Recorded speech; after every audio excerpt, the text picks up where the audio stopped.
And I was freaking out. Like, I remember thinking in the moment, like, if this does not pick up in the next minute or two, I can basically I need to toss this thing. I can't do this. The show must go on.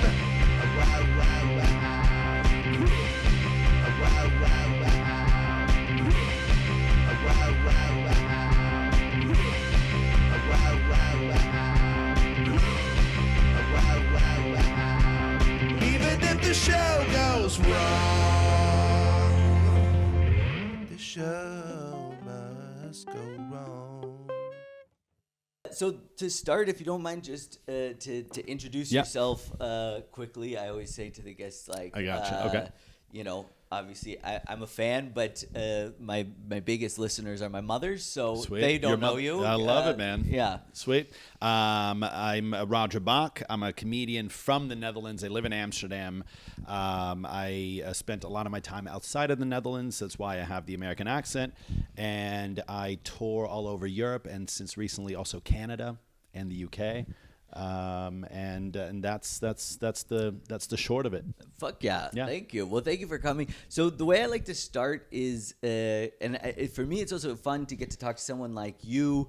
I feel like, at least from an outside perspective, it feels like you have an audience that you've built and stuff. So I'm wondering, like, have you had a bad show recently? Because sometimes when I talk to people who have built more of their own following and stuff, it's like, things aren't going wrong so often anymore. Right. So how have you had one bad one recently? Well, I'm trying to think of like some of the recent ones. I feel like, especially during the first tour, there were some really bad ones. Like the first show I did in Bratislava in Slovakia was maybe the worst show I've ever done in my life. Okay. Solo now, show? is this the tour that you've been on currently, or the tour from the previous one? The special? Yeah, yes. the tour of the special, the Made in USA tour. And so that was a rough one. I'm trying to think of like a recent one that was just, I feel like recently it's just been more like I show up somewhere and like the sales have been a little bit rough. Mm-hmm. And then the energy also just doesn't really match what I hope to get out of a show or the expectations. Like recently, actually, I was in Bratislava again. Tough show. I don't know if I'll go back to Bratislava ever again. The venue was beautiful. Third time's the charm. Yeah, I tried. I gave it a try, and I don't think the Slovaks like me very much. What is nice, I'll say a quick caveat about that. Like, there's a couple that have come to every show in Bratislava. Mm-hmm. They went on their first date during the worst show I've ever done in my life. That was their first date. Then they came back the year after. They were together still, and now they came back last weekend, and they're still together. Oh, that's beautiful. So I feel like out of the pain came something really beautiful. Yeah. I think if I go back in like 2 years, they might have a kid or something like that. I feel like you have to keep going back so that you can keep seeing, as they add children, bring a baby, Keep their love alive. That's what I think I'm there for. But like, so I went to Prague and then Olomouc, which I had never been to before, which is another city in the Czech Republic. That didn't sell well at all. I had like 24 people in the room, but it was so much fun. So like, I feel like the really bad shows kind of get offset by those shows where like it doesn't sell well, but it's really, really nice. And I feel, to kind of get back to your question, like I feel like I've built up a little bit of an audience in specific places. So like around the Netherlands, I do pretty well. Surprisingly, in Athens, it went well. Different places like throughout Europe. But then there are like the really tougher cities like Bratislava where last time it was just kind of like a harder show. Like the people just didn't really, I don't know if it was a language barrier, it could be that as well. I don't know if I think maybe apart from like two people, nobody was like a native English speaker. But the first show I did there to like just get into like the worst show I think I've ever done was in Bratislava in this like small bar. It was like sometime in the spring. I think it was like right around like late April. Which if anybody who's listening, these are two already red flags. Yes. Springtime, very hit or miss because if the weather's nice, all of a sudden you could sell tickets and they might not come. Yeah. And then bar show also. I'm imagining you didn't know what you were getting into. You were just like, they agreed to let you put on the show. And so you show up in Bratislava to be like, let's see where the show is. Yeah. And it was also like now having learned from that, like just never taking a venue just at face value anymore. Like I don't even know if I'd seen pictures of the place. I was like, somebody recommended the place. I'll go there.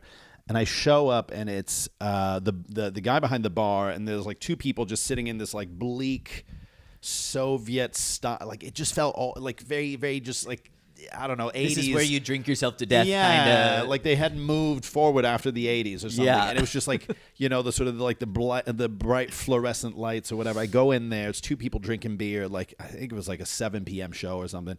The guy behind the bar had just cut himself on like, I think it like broken glass or something. And it wasn't just like a nice little clean cut. It was like a gash in I think it was his middle finger or something. And he's like, his hand is shaking, and I'm like, "Hey, do you want to fucking do something?" He's like, "Oh, it's okay, man, it's okay." And he just taped his finger, I think, with regular tape. So just, and apparently, like, I put some vodka on it. It's fine. Dude, this is how my mother did it back. And so I asked him, because I thought like the show was going to be like upstairs in this separate room. And he's like, no, the show's just next door. But there was no doors in the bar. It was just like these archways completely open, so you could hear the bar. So I get there, and I think it sold like 11 tickets. It wasn't looking good already. They had a screen with Spotify just set up that could not be shut off. Otherwise, the music wouldn't work. So, like, apparently the TV just had to be on. There was a computer. It was essentially a second monitor to a computer. Yeah. And it was sitting on a table in a corner. Next to the table was a little stage. Next to the stage were the bathrooms.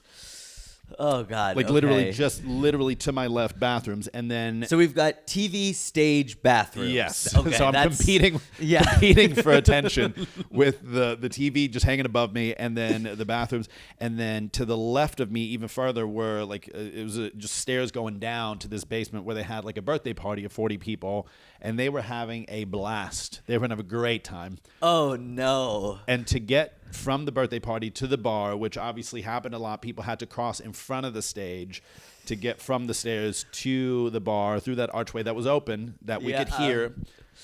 So it was just the biggest collection of red flags I've ever like come across in my life. And I think just until I was there, I didn't realize that it was just going to be an absolute shit show. Yeah. 11 people showed up. The people, again, they were nice, and we had that couple. You had a couple who was so lovely. Yeah. But obviously, you're only going to get so much out of 11 people, and it's broad daylight. There was no stage lights. It was just literally ceiling lights in a bar.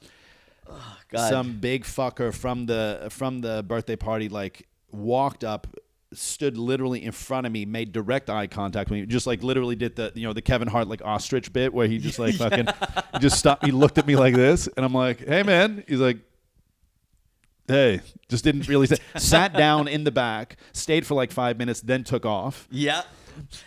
It was just like the most insane. I think people literally, it must have been like 20 people or like 20 times where people just like would cross in front of the stage. Now, so how? First of all, okay, a couple questions. A lot of times with these bar shows, their stipulation, they're like, you can use our bar, but you have to run the show with a break so that we sell more drinks. Knowing the setup, were you just like, fuck it, we're just doing? I would have never, like, had they even told me like you got to pay for this, you got to, because it was a free venue, which is also obviously hit or miss. Yeah. Also, now that you've described it, you can't charge for that. They're like, we know what we're selling. By the way, also, I feel like there's a part of me that's like, so the person who recommended you that venue did the show in the basement. They got the birthday party, and they were like, he could do the show on the next to the TV. And I never saw that space, but I think you're right. Yeah. I think that's what happened probably. I think they might be able to do that show downstairs. They just had a bigger crew there. Yeah. And there's nothing worse than the sinking feeling of showing up to a venue and you're like, where's the show? And they're like, right here. Yeah. You're in it right now. This is it. You're on stage. Welcome. Dude, it was so bad. Okay, so you've got these people just going across, and I mean, how are you dealing with that to your dedicated audience? I mean, are you comedically crashing out about it? Are you addressing it? Do you just try to ignore it and power through? Like what? It was too much to ignore. Like there's no, like I feel like in a bigger venue or like a theater, if people are walking, you can kind of play through it because it's dark or whatever. Here, it's the main thing. Mm-hmm. They saw them before they saw me, essentially, because literally just have to cut in front of my face the entire time. So I tried to address it at some point. Obviously, like after the fucking 7th, 8th time, you gotta just kind of play through it. Yeah, you can't keep being like, oh shit, there's another train of fucking, Slovaks coming through. Like it was at some point I just had to kind of play through it. Initially, I tried to kind of make something out of it, and I feel like with the guy with the sort of like, I mean, he was Viking sized, just a big fucker. I think as far as I remember, maybe it's just my memory, just like the trauma sort of blending together. But like, I think he was sort of like goth. Just intimidating as shit. I was not expecting a goth. Yeah, no, I think he was just kind of like, I don't know what it was. It was like just a large human being. Also, there's something specifically as someone who's done a lot of bar shows. And been in that exact scenario where someone walks through and goes, "Ooh, what's this?" Yeah. And then they join. It's somehow more hurtful when you join for 5 minutes and then you're like, and then leave. I've had enough. Yeah. I get it. I see what you're doing here. It's like this was not worth the time at all. Yeah. That being said, I'm a big glasses half full kind of guy. Mm-hmm. And I want to say, on the upside, you didn't lose anybody from your show to the birthday party. I didn't. No, that's very true. You were competing very with true. They're having a lot of fun down there, and it could have very been easily like, I'm going to the bathroom. Let's go. Let's see. Yeah, no, people stuck around for sure. They were really nice, actually. Like, so I think that was sort of the saving grace of that show, that people were actually genuinely really nice. Not necessarily like the most energetic laughers, but at least like dedicated to the show. Mm-hmm. And then like also just now that I'm thinking about it, like the owner of the bar, the guy who had cut his finger, I did a particular bit where I say I don't say the actual word, but I say the N word. Uh-huh. And that literally triggered him to like literally poke his head around the corner. He was just like, wait, I heard something. And then, because I think he was like a hip hop fan or whatever. So he was like, oh, this is like interesting to me because it relates to something I like. Yeah. And there was like the cuck chair right next to that was separate from everybody else. And he just sat down, which is next to the table with like the laptop on it. He just sat there in full view of everybody else and just also stuck around for like a couple minutes and then went back to the bar, So, yeah. Oh, brutal. That is. Now, when you're leaving that night, and I'm assuming then this is also, you've now lost some money. Yeah. You've gone there. Yeah. You've lost Yeah. a couple €100 Yeah. for a kind of horrendous experience. How do you deal with those moments? Are you going and trying to get a beer? Are you, like going back to the whatever accommodation to just sadly like watch YouTube and try to forget? I was like, also now that you said it, like it wasted a couple €100. It was true because like one, the ad money obviously gone. Yep. And then two, I was like, I mean, I think it'll sell well enough for me to be able to like, be in like a decent hotel. By the way, like on the touring, sort of in general, like I just avoid like hostels or whatever. I try to just at least get my own room. But there, because the prices are a little bit cheaper, I was like, you know what? I'm staying at the Crowne Plaza today, which is like a 10-minute walk. I'm going to splurge. I'm going to splurge. It was the biggest contrast between the show I had just done and the hotel that I was staying at. It's like other shows that have done well have supplemented or like have sort of like financed this trip. Yeah. Subsidized this trip. And so like I think I just like went for food after. There's a local comic, Alan, who he came to the show and he like took me to this place and we had some burgers after, whatever. Because I don't drink, so I never go and just like sit in a bar after a show and wallow. Like I'm at least I feel like now sort of experienced enough to be able to like put it into perspective and not let the sorrow completely get to me. I can kind of see the funny side of it. In the moment, I was really annoyed and really frustrated. But it wasn't it wasn't brutal enough where I was like, man, I'm ruined and I need to like, drink my sorrow away. Like it was, yeah. It is such a funny detail that after like, you know, man bleeding at the bar, taping his finger, you know, competing with a birthday party, that you took yourself home to the Crown Plaza, Crown Plaza hotel. That's awesome. Yeah, walking in there past the reception, just pretending like nothing happened, like just You're like, I'm actually a traveling comedian. I'm a successful comedian. No, it's fine. Don't ask about the show. It's, I had the opposite version of that actually. You were kind enough when I did my first tour. I went to The Hague, and you helped me. You connected me with this venue there, which is like this fancy hotel. Oh, the hotel. Yeah, I know. I started doing show. That was like literally the first spot where I like started producing my own shows at. Oh yeah, this. So it's what, do you remember the name, or what's Hotel? The name? It was Hotel Indigo. Hotel Indigo. And the bar was called, like, I think it was called like the Gold Bar, and then they had the Vault. It was like their old vault. That they had where they had the shows at. So it's super cool room, super fancy, and it was very funny to me because it's like it's like 200 euros or something to rent. Yeah. And then I was sleeping in a 12-person dormitory for 25 euros down the road, and you're like, this is funny that I'm like, for the show I'm at the Hotel Indigo, but I am sleeping with like 10 teenagers. Tonight. And then later at night, you're telling them about how you're a successful like traveling comedian who just did a show in a vault.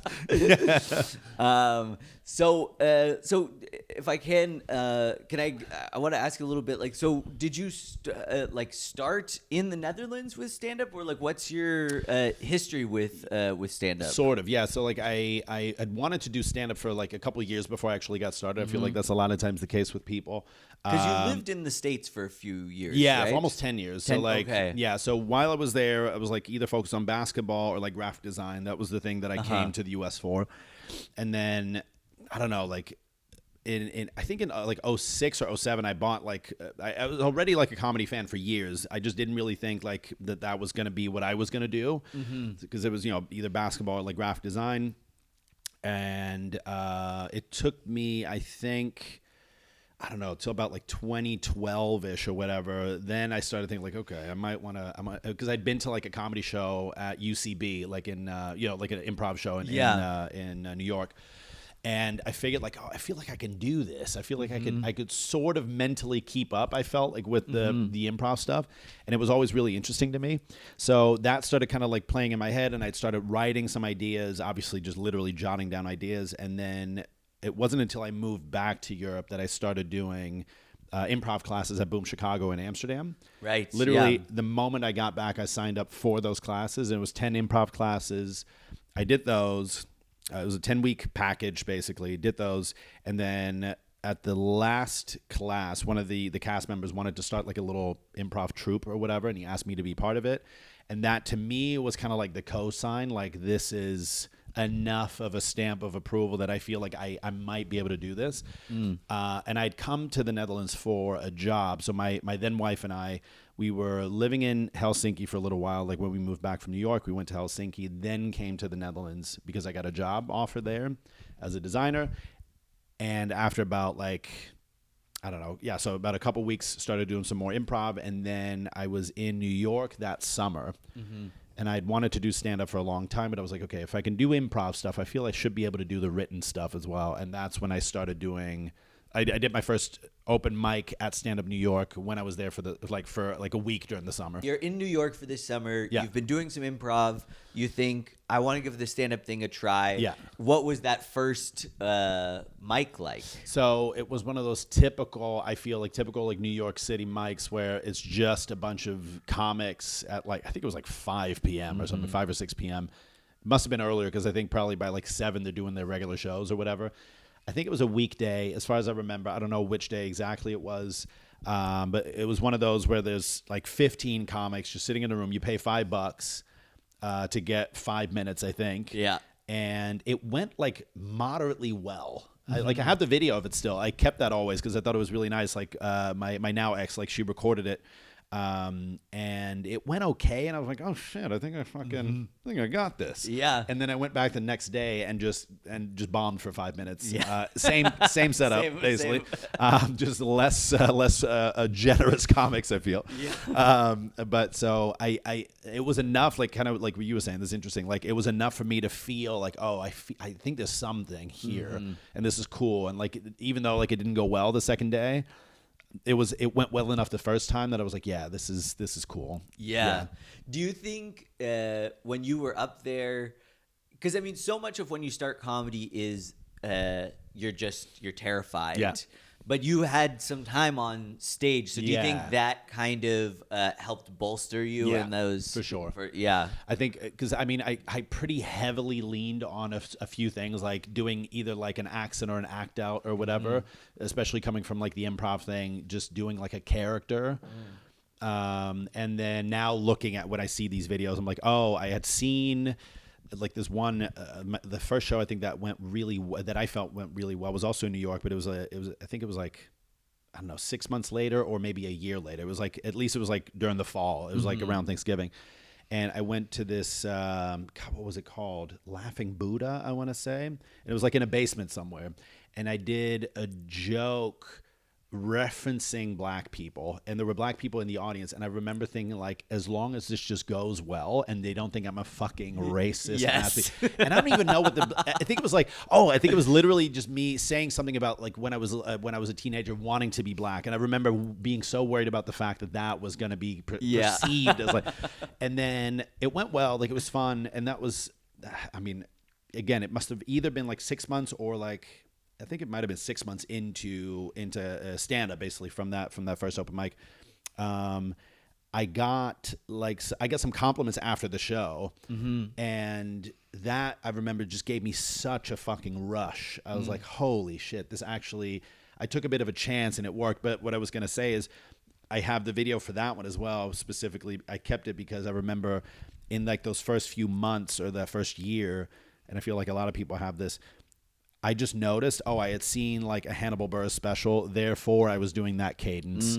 Or I had seen something there, and therefore I was doing that kind of a joke. Yeah. Like not copying, obviously not like taking material, but like at least doing similar stuff. Yeah, you can see the what the inspiration is. Yeah. So that was kind of interesting, like in those like the earlier months or whatever, like that first year, I feel like there was a lot of that when I look back on it. Do you remember like were there any memorable or like memorably tough gigs in those beginning years? Because I mean, of course I still bomb. I think that's not, natural part of the process, but like I don't bomb. Like, there's a couple of ones in my memory where I'm like, I still get hot when I think about them, just like, so are any from those early years that really stick out as like, that were tough for some reason? There's a few that like just popped up in my mind. There's one that was in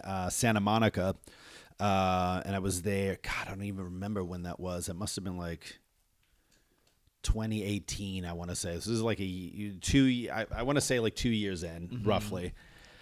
And I was doing this mic, I forget, it must have been like the Santa Monica Comedy Club or some shit. And like it must have been like 20 or 25 comics on this lineup, because everyone got like 3 minutes, and they do a bucket poll. So they announce the next 3 comics, and then you're all in the audience. And it was like getting one of those 3 p.m. Sunday shows or whatever. Yeah. Which is how they keep you there. It's seriously. Like, you might be up next. You got to bring 2 people. It's one of the sort of like semi-bringer shows as well. Like that's a big thing, obviously, in the U.S. as well. And I remember just sitting in the audience. I don't know how long it took, but it was a while. Like I wasn't one of the first ones. It was like midway through the show, and everyone, it's a fucking drag because no one's doing well. Yeah, there's no good comics on there. Everyone's kind of bombing for 3 minutes, and then you had to, like, when you were announced, you had to go into the green room, wait, and then get up on stage. You literally 3 minutes clean. That's it. There's no more. You just get fucking played off stage. And I remember sort of building the courage, like in the green room, there was a whole bunch of comics that knew each other. And it's always weird, when you step into a green room, when you're the odd one out. Yep. You feel like it's sort of like you being like a few grades below, and you go into like a higher grades class, and you're like, everyone's cool here, and I'm the fucking nerd, the virgin. Yeah. And I remember thinking, I'm psyching myself up. I was like, I'm going to hit this right away. I'm going to go in there and fucking nail them. And I went up, and I remember clapping in my hands as I was on stage, like, all right, everybody, we got 3 minutes. Let's do this. And I just went into the first thing, and it bombed. And then the second thing, and it fucking bombed. And it was 3 minutes of just dead silence.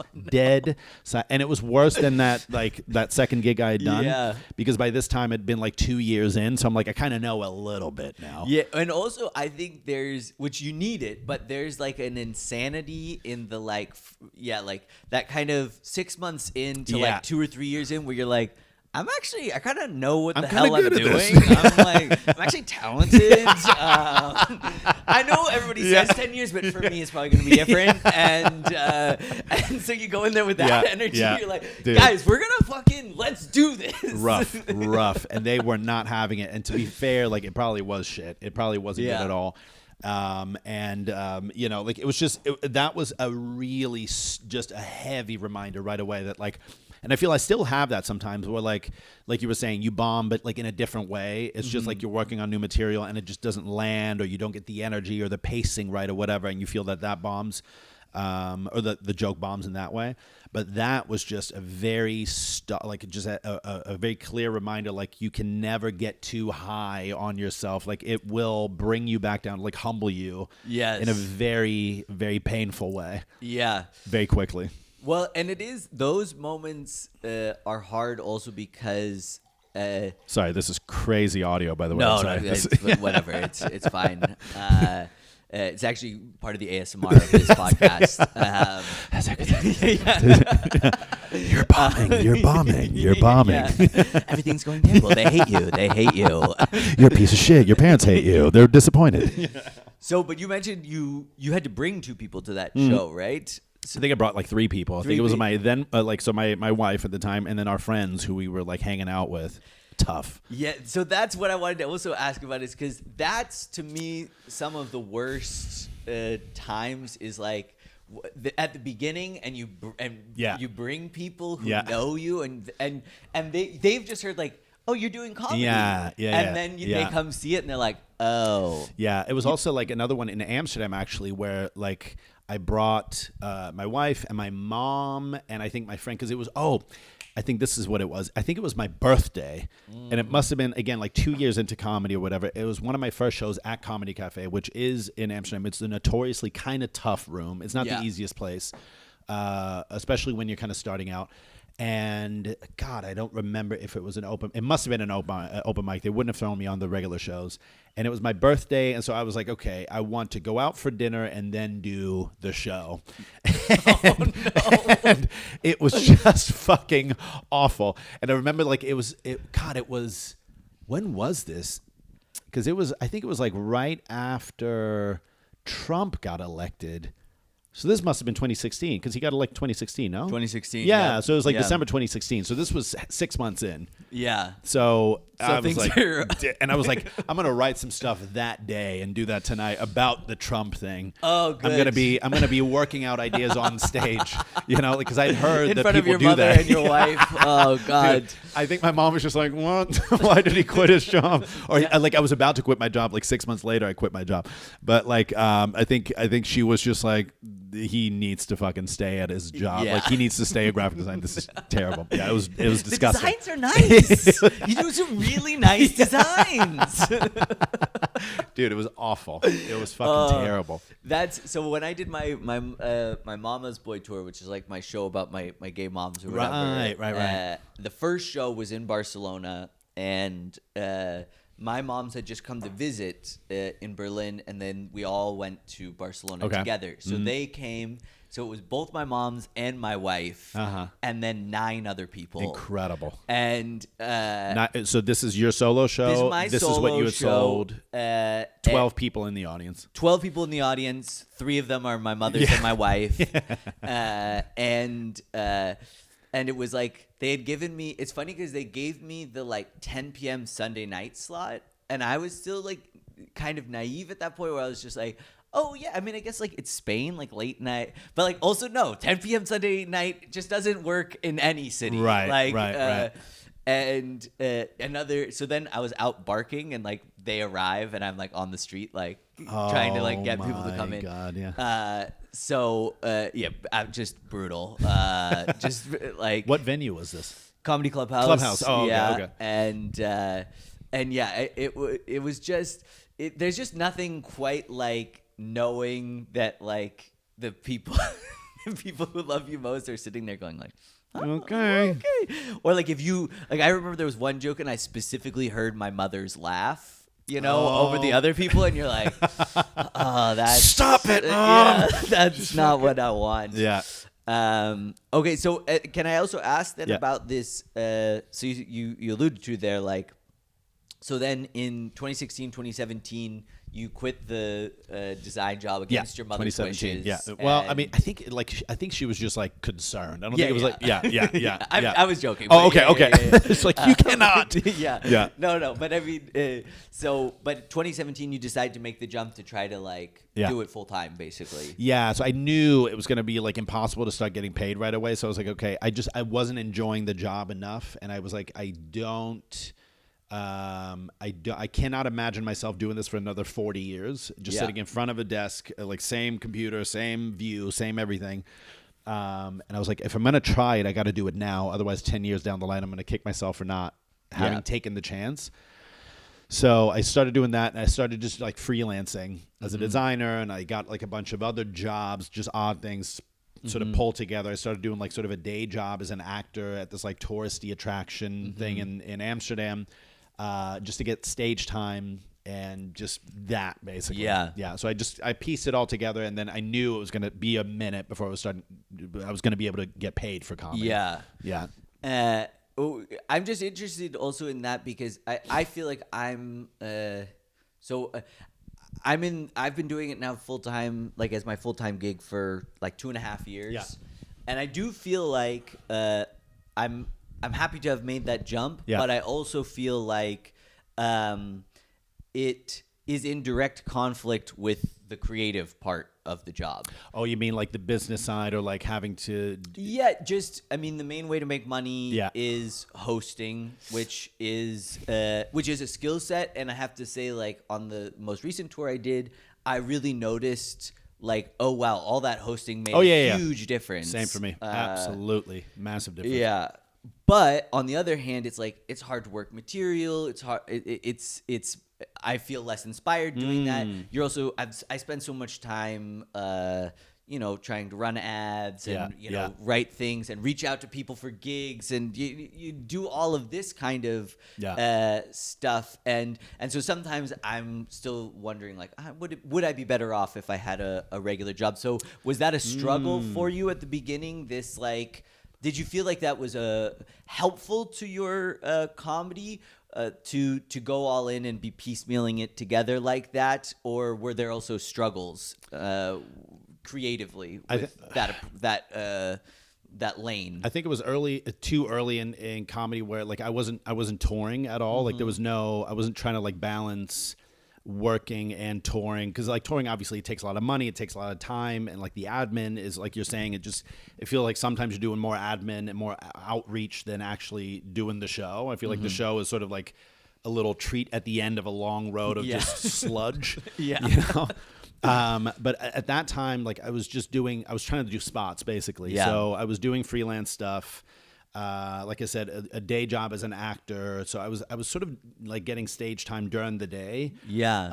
So I was looking for stuff like that to kind of supplement, stand up, and to kind of all feed into becoming a better performer. So I don't know if it wasn't like a hindrance in terms of like the creativity. I think initially I was just trying to get better as a comic and learning how to do it and whatever. And I never regretted leaving the job, even though it was kind of like obviously very insecure, like financially speaking. But for me, it never felt like I wanted to go back to a regular job to try and offset some of the losses of touring. Because I totally acknowledge that. Like, it does take a lot of time and money and effort. But I feel I didn't start touring until later, basically, until it was like late 2024. Was it 24? So yeah, it's been like I'd say about 2 years now, like that I've been like touring, something like that. And like early 2024 is when I switched completely full time to stand up as well. Mm-hmm. Like, I was doing some odd jobs, and then something kind of didn't work out, and I wasn't getting paid at another job, and then it kind of made me realize like I was financially okay enough to let the other stuff go. But it was kind of like, I felt like for me it was not until I was a little bit more like financially stable with comedy that I started touring. So I didn't really have that where, I was trying to like decide between going back to a regular job and touring, or like somehow trying to balance the two. Gotcha. Yeah. So take me to 2018. You're focused on comedy. You're doing this acting job. So then things are just kind of progressing. In the Netherlands. Take me. What was the impetus then when you were like finally like, I think I want to put together a tour? I'm assuming you've been at that point working a solo show kind of in the Netherlands for a while at that point. So I started like traveling initially. I think the step was from going from doing, it started with like open mics, then doing some pro spots or like paid spots in and around the Netherlands, and then traveling for comedy. And actually Berlin was the first place that I came to for some like international shows, just for spots, not my own show. And that already kind of felt like a step where I was like, oh, I feel like I'm kind of getting a feel for what it's like to be on the road as a comic, without having to like promote the shows myself. And then from there, I think I started developing my solo show, but in the Netherlands, where at that time, I think it was like coinciding a little bit with like social media popping off a little bit more. It was like 2021, 22. And I'd had some ideas for solo shows, tried to run like a tour, and this was like stupid, obviously, through like in the summer. I was going to try it in like Poland. None of the shit worked out ever. It didn't sell at all. So I ended up not going, which was sad because I still haven't been to Poland. But then the year later, 2023, is when I really started working out. Like I basically, also looking back on it now, I took an insane amount of time for like work in progress shows. I think I took like 9 months, which was fucking nuts. I was like leading up to this tour. I gotta, and then started working out the show. Once I had that, started like reaching out to some places to start touring this thing.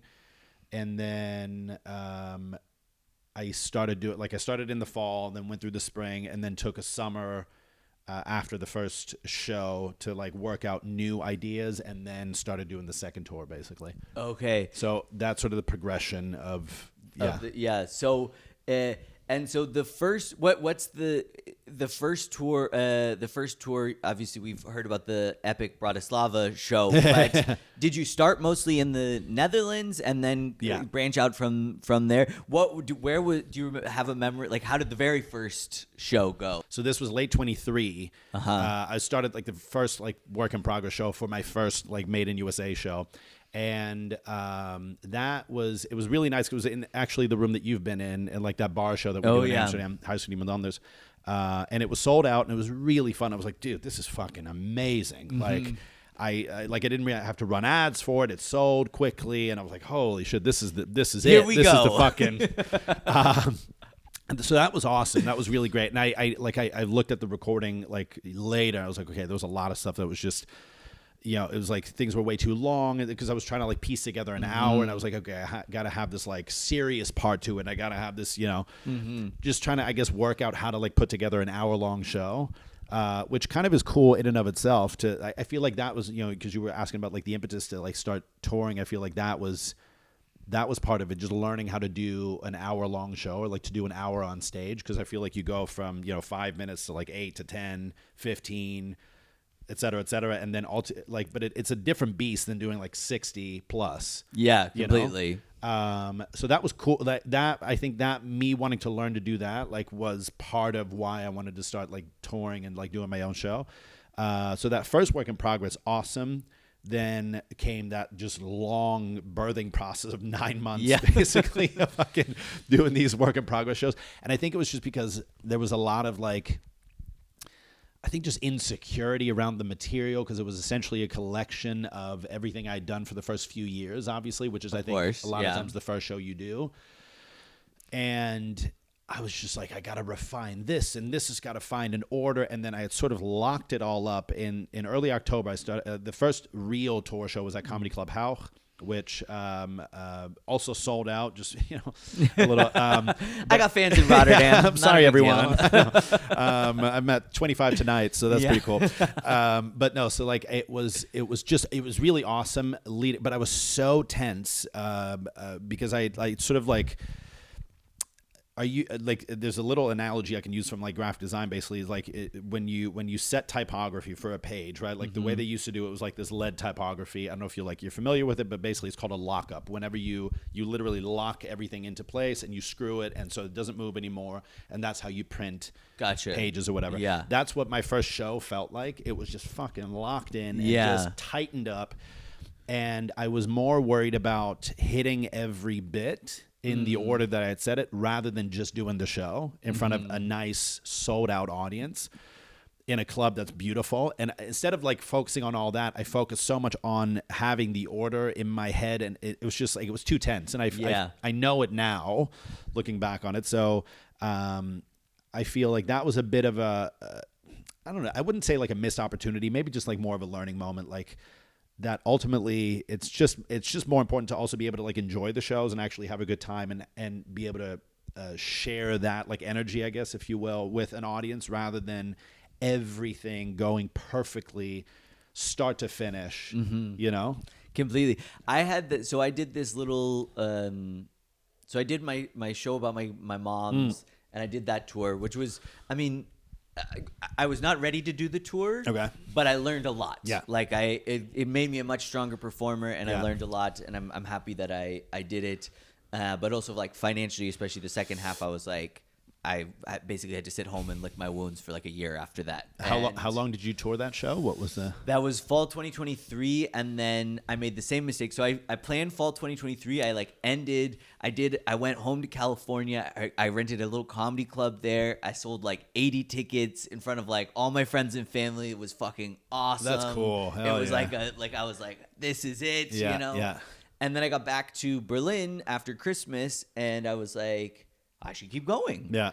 But of course, like if you're trying to book in January for the spring, like it was, so I only was able to get stuff in like April and May. And I also didn't know that like there were a lot of mistakes. First of all, I was booking on like I did when I went to The Hague. I did a Monday night. I was looking back. I was like, what was I thinking? Like, I can't sell in Berlin on a Monday night. Like, why was I? Yeah. So I was doing that. It was also springtime. So, but anyways, I lost some money on that, and then I didn't go again until January of this year, basically. Okay. And shit. Oh, my point was, so I did this little series of like recap videos of that tour, and a very valuable lesson I learned from that is similar ideas. Like, I spent so much time worrying about my ticket sales, and I didn't spend any time worrying about the show at all. It was just like, I've only sold 15 tickets. Like, this is going to be... And like this time I was very intentionally like, it doesn't matter how many tickets I've sold. I'm looking at my set list. I'm like listening to an old show. I'm going to be intentional about making sure that however many people show up, they're going to get a great show. Right. And that gave me such a different experience performing. So a little bit different, but I just related to this thing of like, you have this thing that you're laser focused on instead of just like, enjoying the show. Well, for me also, it was like that first show, I felt like a responsibility to the people who had bought a ticket. I was like, it needs to be a perfect show for them. Yeah. They came out, they spent their money. They're not like, they're not like 40 euro tickets, but they're not cheap either. They're like 10 euros. So I was like, it's got to feel perfect and slick and whatever, rather than it's just got to feel for them in this moment here. Yeah. and whatever happens in the room happens, but we're going to make this a thing that only we experience in this moment. That's really, I think, a much nicer way of looking at it, because that's what I'm trying to do now when I do shows. I try to just make it a lot more personable and like, unique, I guess, like in a way. Like I have some things built into the show that are always like based on interactions or whatever. So it also just gives me a lot more joy, and it gives me a lot more, it makes me feel a lot freer in the show in the moment, rather than like, oh fuck, I forgot this bit. Now this thing isn't gonna make sense because it's contingent on that callback. Oh my God, dude, it was just too, like, I think I was like focused so much on like technique rather than just doing the show. Yeah. And now I feel like, 2 years later, like I feel there's a bit more experience, obviously, in just having done a lot more shows and like a lot more hours, you just become a lot more comfortable, and it stops being about being on stage for an hour, and it starts being about being in the moment with the people, and you have the material there, and it, comes out at the right moment or whatever. Yeah. I feel like, it's just, I wanted to, basically, I think what it was for me also, I was like starting out, I was like a lot more naturally a performer than a writer. And like during COVID, I noticed, especially when we couldn't perform anymore, I was like, if I'm going to do something, I got to be better as a writer. I got to learn how to like structure jokes. And that became such an obsession where I was like, oh, it's got to be about the structure and the fucking, the speed and like the 10-second rule, whatever. And like, rather than just using that, like obviously trying to like make jokes as as trimmed, I guess, as possible, while also still giving myself like the freedom to just sort of play and have fun and enjoy it. You also mentioned before we started recording something about recording audio on your phone, and that's also funny because when I say like shows going wrong, there's so many different ways that things could go wrong, right? Like there's the venue thing, that's crazy. Audiences, like weird audiences, but then there's also this technical thing. Like we live in the era of like everything. We got to try to cover it for social media, whatever. Yeah. So can I ask what absolutely. referring to with that? Is because because you were saying like the backup mic that we're using it reminded me of it. So the special that I recorded last March, it was done really nicely. Like, which is the Made in the USA tour that was 2024. 24 to 25. 24 and then so I recorded it in March, which was sort of the moment where I started getting, or like I was already kind of tired of the material, and I was like, I feel I need to do it now to not completely be sick of the whole thing. Yeah. Because it was just like getting so old. So I was like, okay, so March is when we shot it. And so it was like a few cameras or whatever. It was like a good setup, and the audio, and we had like a backup mic. I had it on me. We had room mics. We had the feed from the actual mic.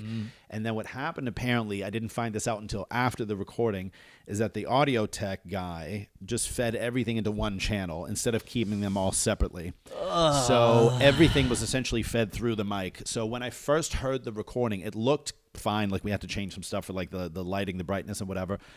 The audio was so insanely bad. I just panicked. I was like, I can't use this because it sounds like I'm bombing my ass off. Yeah. Because you can hardly hear the fucking audience. Yeah. And I know, like looking back on it now, or like, in the moment, because you were saying something about like a tough audience. At that show, for the first, I think 7 or 8 minutes, it was not going very well. Like it was not a very energetic audience. It was a full room. It was really nice. It was this beautiful venue, Tobacco Theater in Amsterdam. And can I interrupt? Yeah. So, because that's also interesting. I've never done a special, but I'm imagining. So, you've toured this show. Yeah. You believe in it. You're like, time to get it on this theater. I imagine you probably have to rent it out, right? Yeah. And are you paying people also to like film, or you? So this was like compensation for one of the jobs that hadn't been paying. So it was like a deal, but so it was still an investment.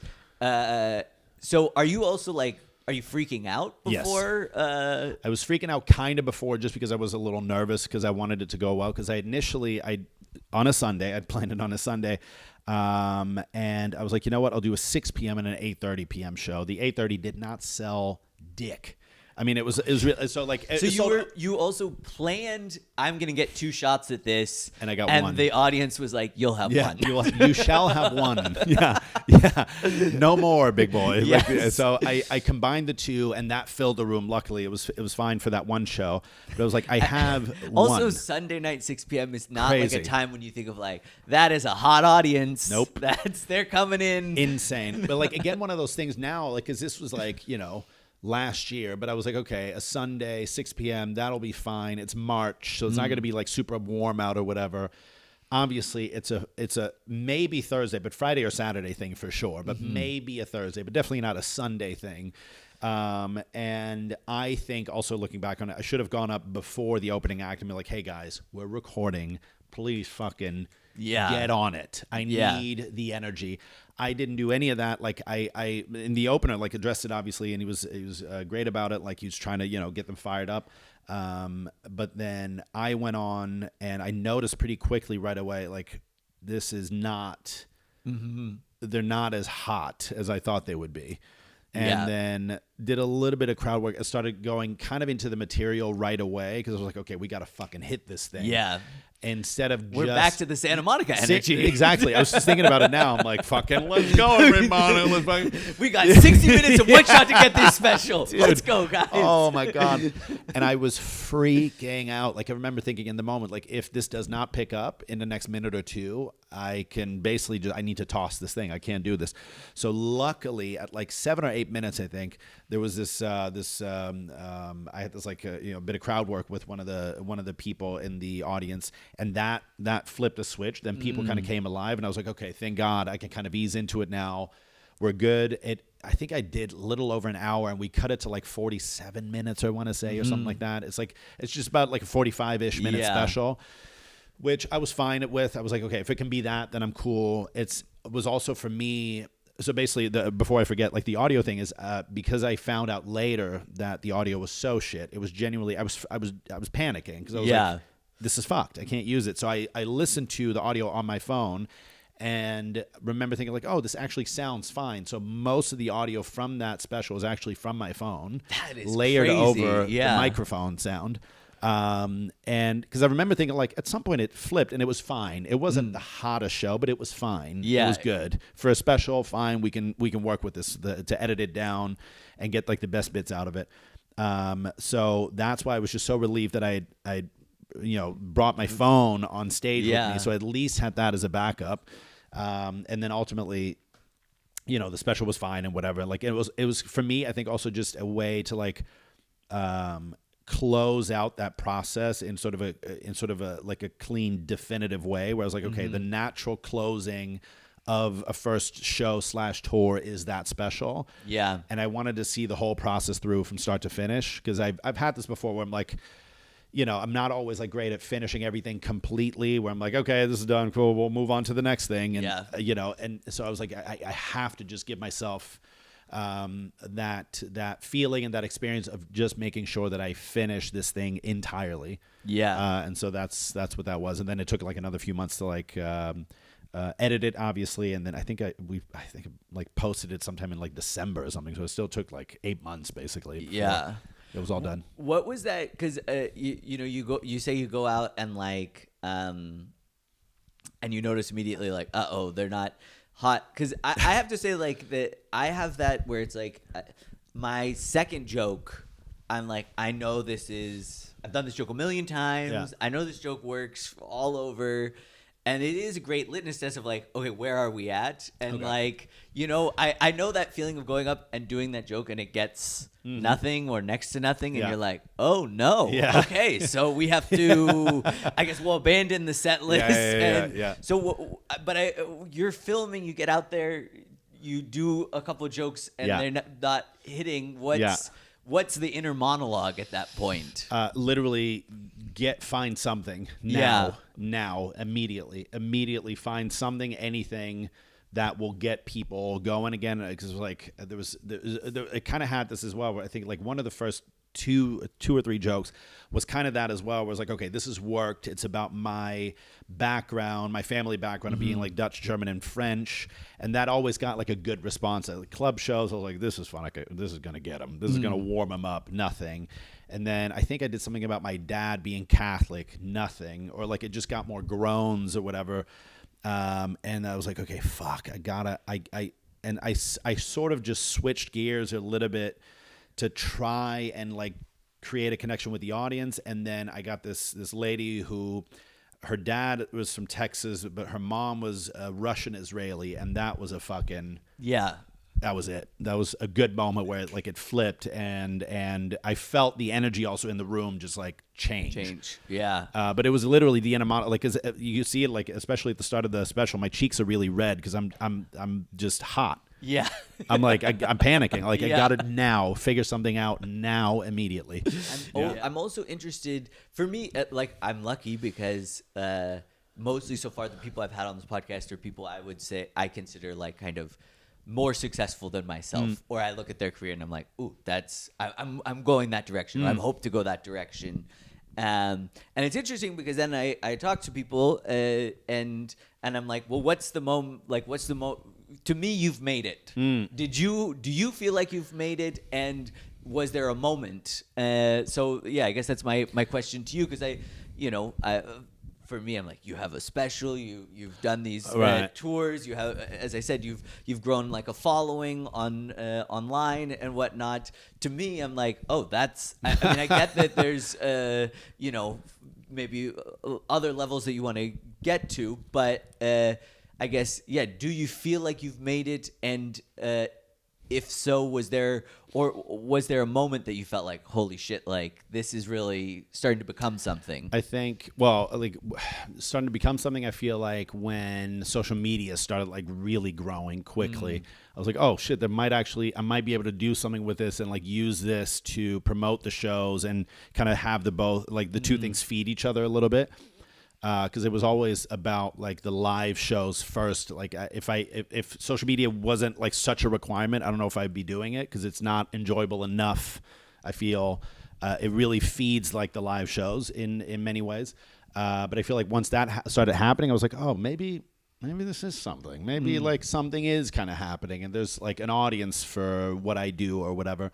And then I think selling out the first tour show in Rotterdam, which was like, it was sort of like a bit of a full circle thing, because I'd wanted to get into the club for a long time. And by that time I'd been playing like their club shows, but then to be able to start my first tour there, and it was sold out, that was fucking awesome. Yeah. And I felt that was a really nice sort of like a bit of a, like almost a poetic moment or whatever. It was like, man, this room that I was dying to get into a couple of years ago is now full, and it's for my show. Yeah. And that was fucking awesome. And I feel like in that sense, making it, I don't know exactly what it means. I feel like, sure, the fact that I'm able to do this now, luckily, and over the past few years, that it's gone well enough where it's consistent enough that I can live off of it, and it's fine, and it's good, and it's steady. I feel like it's the steadiest I've ever been professionally in any job. So that's really cool.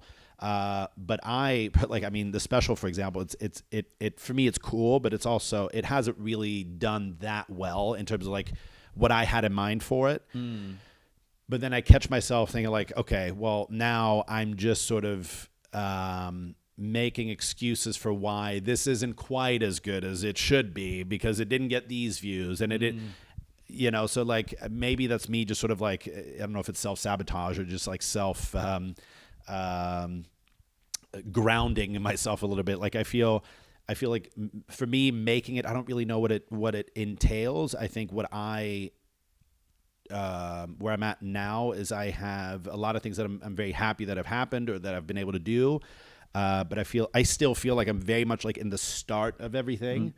Where there's like certain venues that I still would love to do in the Netherlands that I feel like I'm not close to now, that might take another like year or two, like a sort of a dream venue in the Netherlands, or being able to like tour the US, or being able to consistently sell a tour show, build more of an audience specifically for stand-up rather than like a social media audience, because I feel like part of the audience is still very much like a social media audience.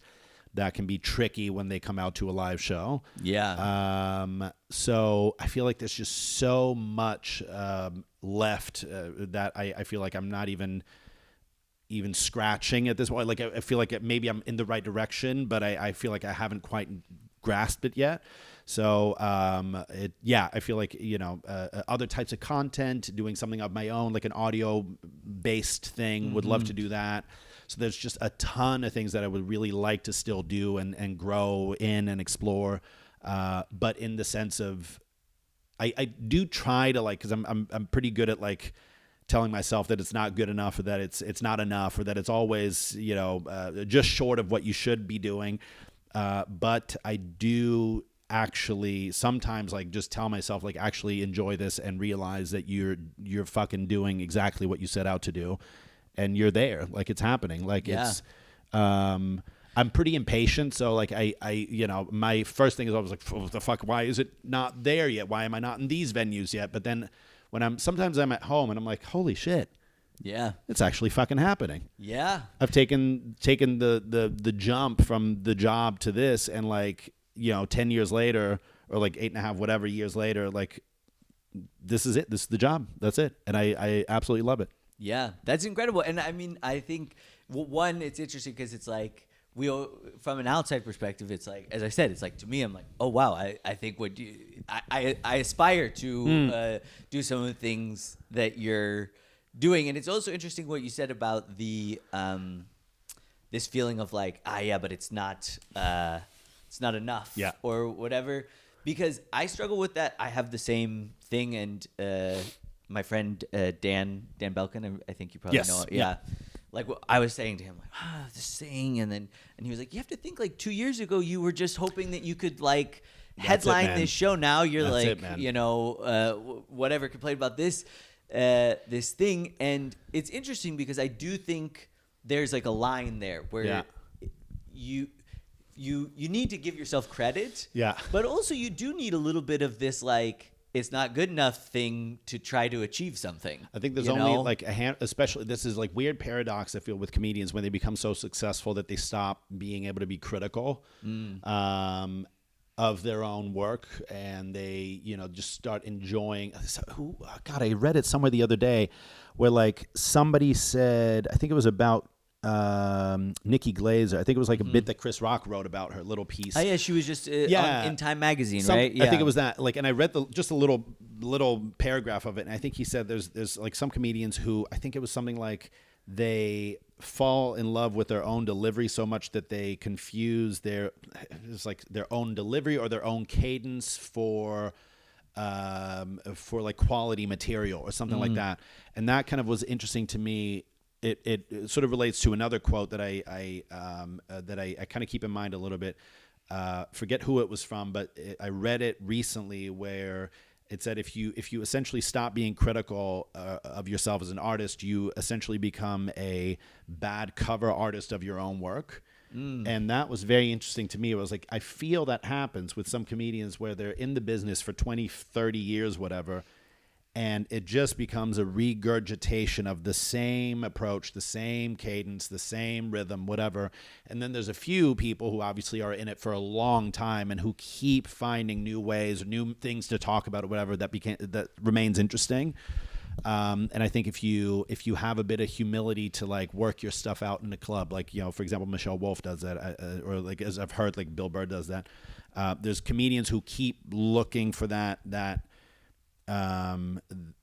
sort of, as I think, as honest as you can get it, because obviously if Michelle Wolf goes up in front of an audience, people will like her for being her, but it's still in a comedy club setting where she's working out material in a very fundamental, like, to comedy, a very fundamental way, where she is gauging, do I like this or not, where, like, is it getting the response that I'm looking for, and then taking it to a bigger stage. And I feel like if you can kind of, like, keep that in mind, that process and that humility, I feel like that to me is at least sort of maybe a formula or a way to, like, remain sharp, I guess, as a comedian down the line. No, but I completely agree. And put yourself in front of people who didn't come to see you. Yeah. Oh, yeah, man. For sure. Like, for sure. That's an interesting thing. Of, like, even at my like low little level, it's like there's a few jokes in my hour that I'm like, these work when I'm doing my hour. But if I try to break them out into like an individual piece that I do in a club set,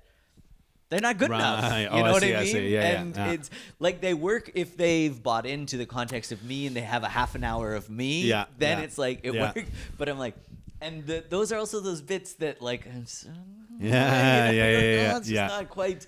I don't want to. What was the graphic thing you said where you lock it in or whatever? Oh yeah, the lockup, like the typographic lockup I'm like, or whatever. that's why I'm like, this hour is not locked up yet. Yeah, like, there's still those bits. There's gaps. Like, yeah.